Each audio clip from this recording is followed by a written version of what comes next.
Alô, Debilers, tudo bem? Aqui é Rafael Campos e hoje nós vamos ter algum episódio falando sobre algumas dicas de como deixar o seu mapa fantástico mais realista. Se você é novo e se não tem ideia de como funciona o começo da construção de um mapa, não se preocupe porque mais pra frente irei fazer um episódio exclusivamente para você. Então esse episódio vai ser focado para deixar algumas dicas para aqueles que já têm uma certa experiência na construção de mapas, para deixar ele um pouco mais realista, beleza? Então, bora lá!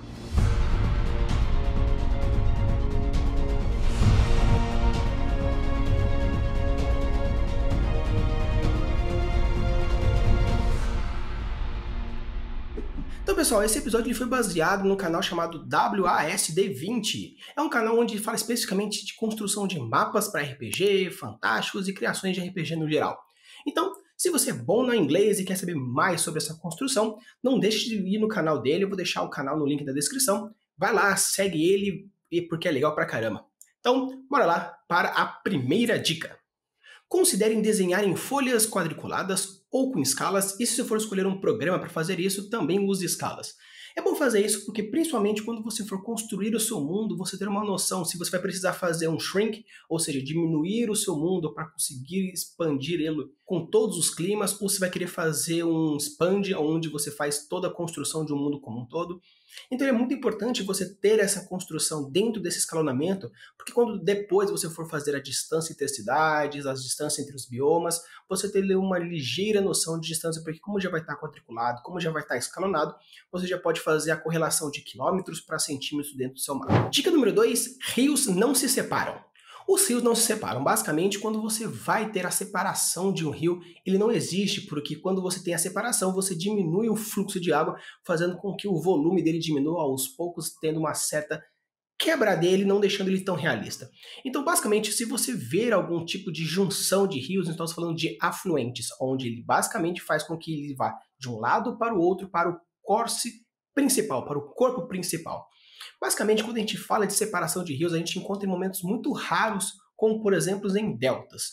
Os deltas eles não são necessariamente a separação do rio em si, mas sim quando chega num ponto onde tem a foz chegando no mar, ele acontece uma composição de sedimentos, fazendo com que esses sedimentos vão separando rios aos poucos, fazendo esses micro-rios. Então, não necessariamente a separação de rio, mas sim a questão de sedimentos entrando numa questão mais plana, fazendo essa separação dos rios, deixando ele um rio só, mas com uma separação no final. Então, evite essas separações, porque não existe isso dentro do mundo realista.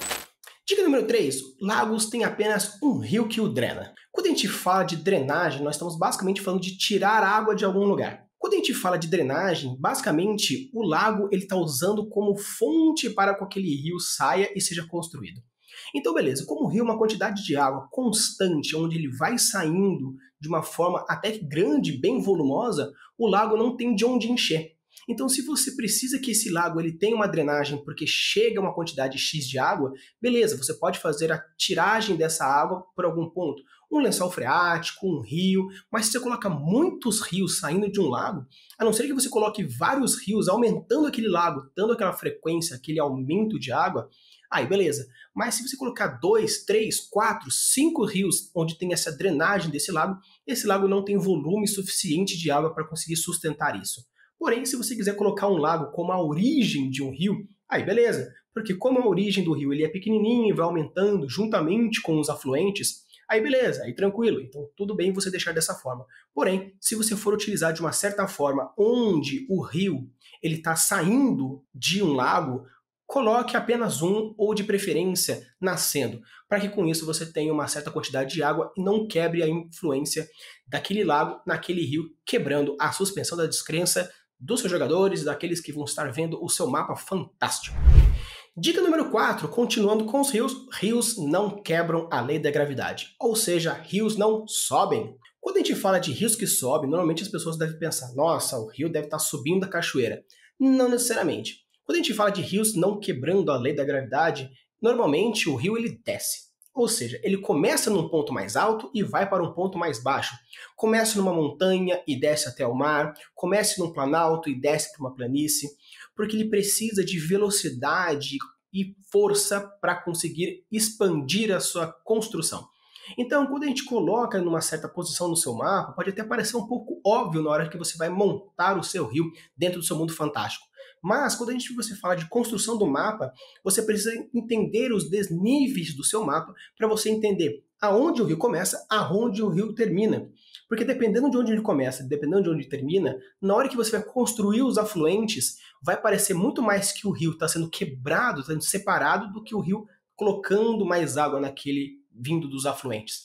Então, cuidado quando você for construir o seu mapa a partir dos desníveis da construção das suas estruturas, das suas planícies, dos seus planaltos, das suas montanhas. Por quê? Cuidado quando você for construir, ele não vai poder subir, e sim descer no ponto mais alto e para o ponto mais baixo. Ainda em rios, nós vamos para a dica número 5. E quando a gente for fazer isso, cuidado, porque não direi que é uma dica, mas é basicamente uma lei, que diz o seguinte: não existe rio de costa a costa. Beleza, o rio nasce no solo e ele vai para algum lugar. Porque se você fala de um rio que tem costa a costa, basicamente você não está fazendo rio, você está fazendo uma quebra de continente. Você está produzindo uma ilha, ou dois continentes, ou duas ilhas, ou duas microilhas, não importa.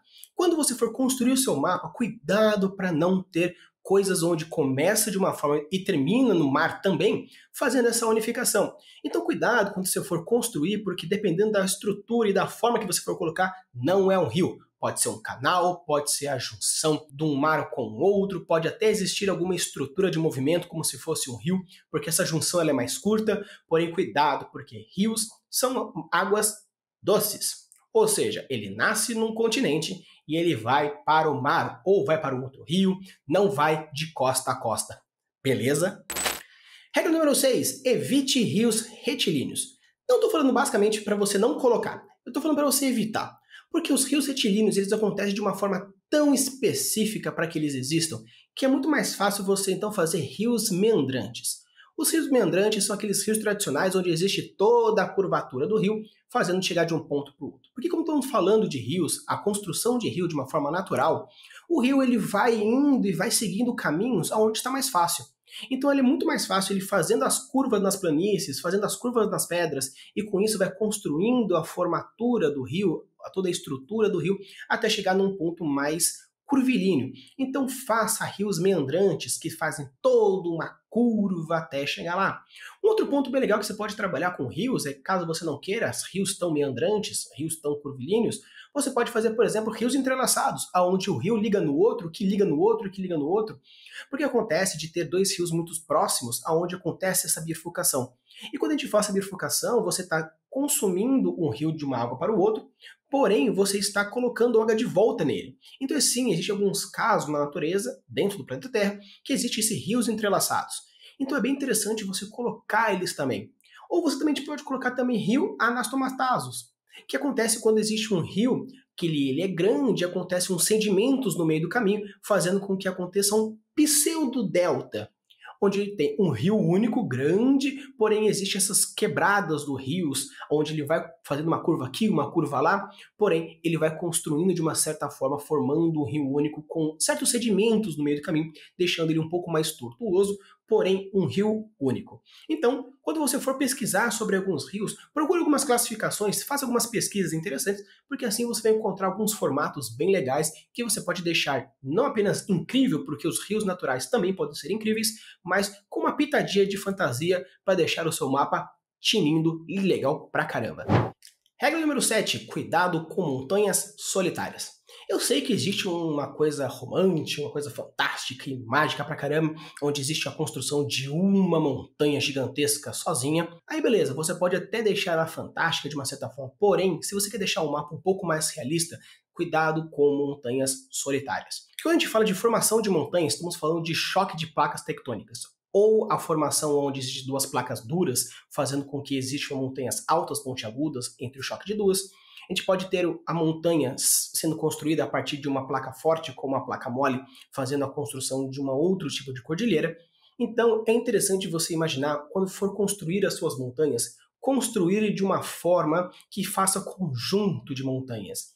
Claro que dependendo da construção, dependendo das placas tectônicas que você for fazer dentro do seu mundo fantástico, Existe, por exemplo, o Kilimanjaro. Você pode falar, nossa, o Kilimanjaro ele é uma montanha única, ou a montanha do Monte Fuji é uma montanha única, porém, na verdade, eles não são montanhas únicas. Dependendo da forma como você olhar, você pode ver algumas certas aproximações de outras montanhas. O outro fato é que caso você queira fazer uma montanha única, beleza, mas veja se você não coloca como um vulcão. Um vulcão adormecido, porque isso é possível sim encontrar na natureza algumas construções ligeiramente afastadas uma das outras, considerando como umas montanhas únicas, porém são vulcânicas. Beleza, você pode até colocar uma estrutura onde ele era uma torre gigantesca, feita por, sei lá, gigantes, aí por acaso aconteceu de quebrar isso e formou umas ruínas, e essas ruínas foram se destruindo aos poucos, formando uma montanha única, mas na verdade era uma construção de um gigante. Até aí beleza, porque é uma construção artificial. Porém, se for uma construção natural, evite fazer essas montanhas únicas, porque normalmente as montanhas são formadas a partir de choques de placas tectônicas. Então, se você for ver, você pode colocar, mas no Tolkien existe o Eredor, onde é aquela montanha única. Mais ou menos, porque se você dar um zoom out no mapa do Tolkien, você vai ver que sim, existem umas outras composições montanhosas dentro da estrutura do Tolkien. Então, até mesmo essa montanha considerada como montanha solitária não é tão solitária assim, se você for ver nas questões das estruturas montanhosas até que relativamente próximas dessa montanha única. Dica número 8. Considerando ainda a questão das montanhas, porém adentrando um pouquinho na questão dos biomas, considere colocar efeitos da sombra de chuva. O que é a sombra de chuva? Você sabe que existem vários tipos de chuvas diferentes, e uma delas é a chuva orográfica. A chuva orográfica é um tipo de chuva que começa num ponto e o vento começa a empurrar a nuvem, tentando passar a montanha. Porém, como ela não consegue passar a montanha, ela vai chover naquele lado da montanha. Do outro lado, ficando um lugar mais seco, um lugar mais árido, é conhecido como sombra de chuva. Então é interessante quando você for construir as suas montanhas e ver de onde o vento bate, aonde vai levar essa montanha, fazendo com que aquele lado onde a chuva bate forma uma floresta linda, maravilhosa, porém do outro lado da chuva ele não chega, deixando um lugar mais deserto, um lugar mais árido.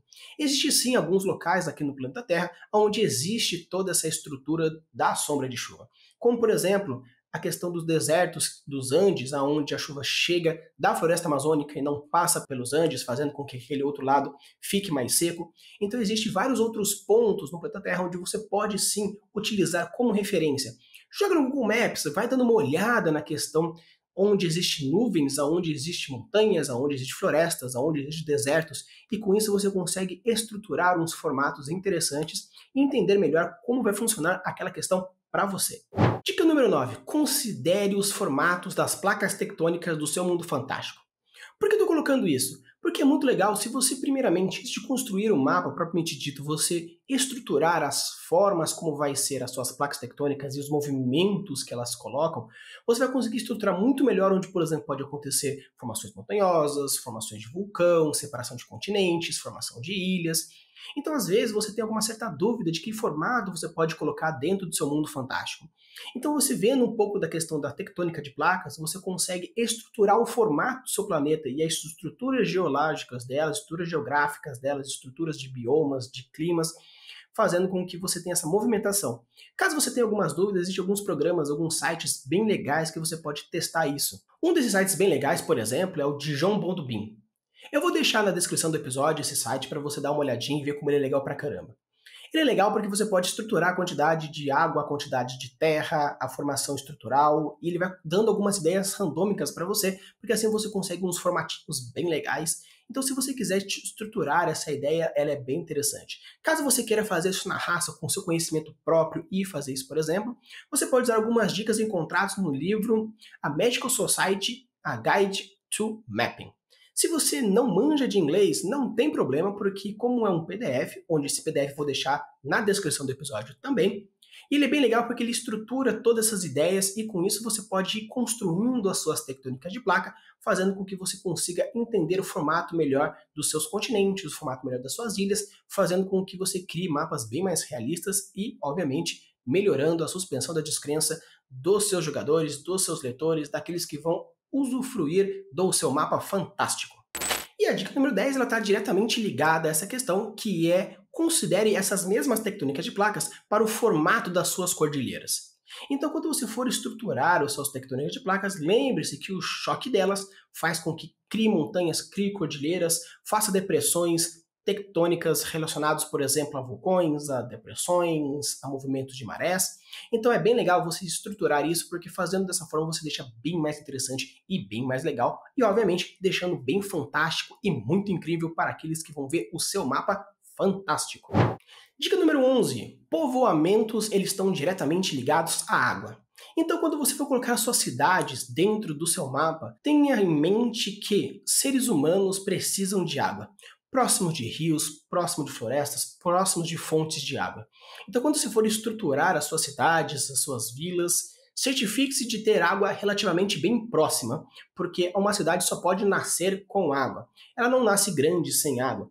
Caso a biologia das suas criaturas seja um pouco diferente da realista, podendo então assim ter algumas cidades no meio do deserto, dentro do vulcão, debaixo da água, dentro do lodo, não importa. Porém, se for humanas com a biologia mais clássica humana, deixe as suas cidades próximas das partes com água, rios, nascentes, etc., porque isso vai deixar muito mais realista.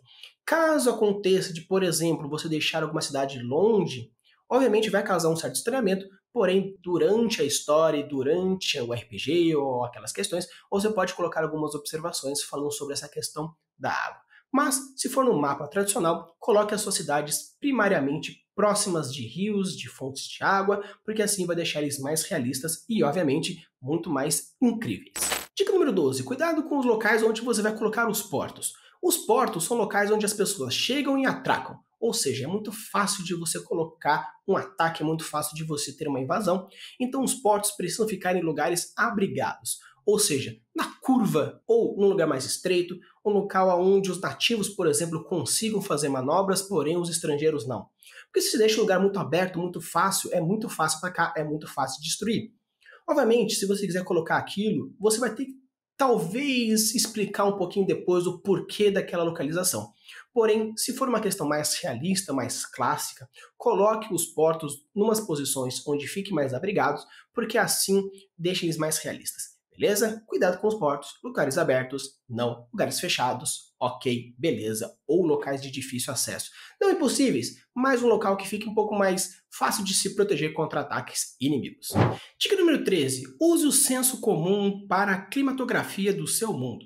Quando você for colocar a climatografia, os climas do seu mundo, coloque uma coisa um pouco mais de senso comum. Coloque o frio nas pontas, calor mais no meio, coloque o meio termo, porque assim você vai deixar um pouco mais realista. Colocando dessa forma, você consegue deixar muito mais mostrado a questão, por exemplo, da cultura, a parte mais da sociedade, do clima e tudo que tiver ligado à climatografia. É bem interessante porque você também vai colocar a parte dos biomas um pouco mais bem localizados. Então, quando você for colocar, faça um senso comum, deixe os frios nas pontas, deixe o calor no meio, os desertos, a parte mais de planícies, a parte mais daquele, aquele outro. Então, deixe mais simples, porém, caso você queira cair de cabeça na climatografia, vai atrás da climatografia de Köppen-Geiger. Claro, obviamente eu vou deixar na descrição do episódio o link do Wikipedia para você ter uma noção. Claro que você não precisa adentrar nisso. Obviamente, se você é um louco insano como eu, você pode colocar isso. É interessante você dar uma pesquisadinha, porque assim você pode deixar os seus climas um pouco diferentes e fugir do tradicional. Porém, não precisa deixar toda a parte de nuances tão complexa como ele vai deixar. Procure algo um pouco mais de 7º ano, 6º ano, 8º ano, 9º ano, o fundamental mesmo, porque assim você vai conseguir ter uma noção muito mais legal e não tão profunda, deixando mais simples e, obviamente, muito mais legal. E a dica número 14 é a dica que fala basicamente da união do outro, que quando for colocar os seus biomas, também use o senso comum. Deixa os desertos mais no meio, deixa as florestas mais tropicais, deixa os polos mais profundo. Obviamente, você pode utilizar dos biomas mais tradicionais, colocando basicamente a parte de floresta amazônica, floresta tropical, você pode usar o Brasil ou outros mundos do planeta. Então use o senso comum mais direitinho aonde fica o quê a partir da pesquisa do clima que você fez. Mas, obviamente, se você foi mais a fundo e entrou em Köppen-Geiger para falar sobre, por exemplo, a questão do meridiano tradicional, a parte do clima oceânico ou marítimo, a parte de desertos quentes, frios moderados, então você pode, obviamente, ver quais são os tipos de biomas que encaixam aquele clima e coloca juntamente no seu mapa. Então, Essas são as dicas mais importantes para deixar o seu mundo realista. E obviamente a dica bônus para você é que você pode não seguir nenhuma das dicas que eu dei. Obviamente, mas se você não for seguir essas dicas, tome muito cuidado. Quando você for construir alguma coisa, use muito a regra dos 5 porquês. Quando for colocar alguma coisa, coloque os 5 porquês nela. Ou seja, coloque a justificativa para a coisa que você for colocar. Porque, obviamente, você está falando de um mapa fantástico. Um mapa fantástico ele pode e vale qualquer coisa. Todas as regras direm para casa do chapéu. Mas lembre-se, se você for colocar um mapa muito mais realista, eu sugiro que você siga assim as outras 14 dicas anteriores. Mas, se você quer deixar ele muito mais fantástico, quebra as regras, utilize um pouco das dicas que eu dei para utilizar um pouco mais na questão da suspensão da descrença, mas quando for construir o seu mapa, faça dessa forma que eu tenho certeza que vai ficar legal. Então, não deixe de deixar o like, se inscrever, ativar o sininho, porque nos próximos episódios vão termos mais coisas para vocês construir os seus world builders incríveis. Usem e abusem das suas criações e deixem seus mundos cada vez mais incríveis. Valeu!